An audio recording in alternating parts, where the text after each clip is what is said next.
Expand Design, a roomy cabin, dual tone interiors, 15 smart utility spaces and a large boot space, all there to expand your life.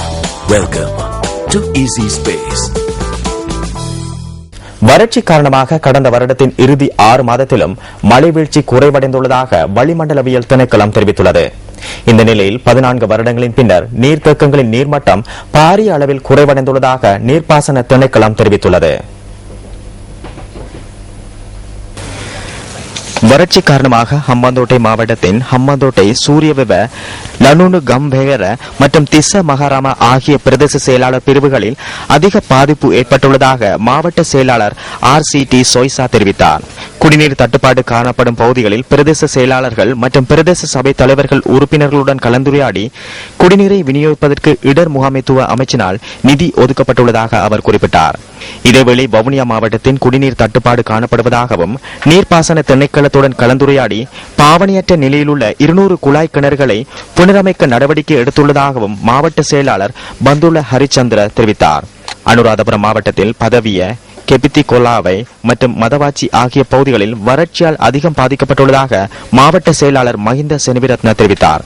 Polonnaruwa மாவட்டத்தின் மெதிரிகிரிய பிரதேச செயலாளர் பிரிவிற்குட்பட்ட பகுதியில் வசிக்கும் மக்கள் பாரிய அளவில் பாதிக்கப்பட்டுள்ளனர். நீர் விநியோகிப்பதற்கான நடவடிக்கை எடுக்கப்பட்ட போதிலும் வீதியின் இருமருங்கிலும் உள்ள மக்களுக்கு மாத்திரம் நீர் விநியோகிக்கப்படுவதாக மக்கள் குறிப்பிடுகின்றனர். இதேவேளை வறட்சி நிலவுகின்ற பகுதிகளுக்கு குடிநீர் விநியோகிப்பதற்கு விசேட வேலை திட்டத்தை முன்னெடுத்துள்ளதாக நீர் வளங்கள் வடிகாலமைப்பு சபையின் பொது முகாமையாளர் ரஞ்சித் பாலசூரிய தெரிவித்தார். வறட்சி காரணமாக யாழ்ப்பாணம், ஹம்மந்தோட்டை, மொனராகலை, பொலனறுவை, அம்பாறை, திருகோணமலை, புத்தளம், அனுராதபுரம் உட்பட சில மாவட்டங்களில் குடிநீர் பிரச்சினை காணப்படுவதாக நீர்ப்பாசன திணைக்களத்தின் நீர் முகாமைத்துவ பிரிவின் பணிப்பாளர் ஜானகி மீகஸ்தென்ன குறிப்பிட்டார்.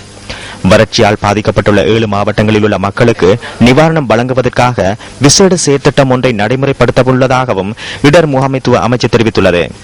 இதற்காக 1500 மில்லியன் ரூபாய் நிதி ஒதுக்கப்பட்டுள்ளதாக இடர் முகாமைத்துவ அமைச்சர் மஹிந்த அமரவீர தெரிவித்தார். வறட்சி காரணமாக பெரும்போக நெற்செய்கையின் சுமார் 1 லட்சம் ஏக்கர் பாதிக்கப்பட்டுள்ளதாக விவசாய திணைக்களம் தெரிவிக்கின்றது. இதேவேளை தற்போதைய வறட்சியை கருத்தில் கொண்டு செப்டம்பர் மாதம் 1ஆம் தேதியிலிருந்து யாழ தேசிய சரணாலயத்தை மூட தீர்மானித்துள்ளதாக வனஜீவராசிகள் திணைக்களத்தின் பணிப்பாளர் நாயகம் HD ரத்நாயக்க குறிப்பிட்டார்.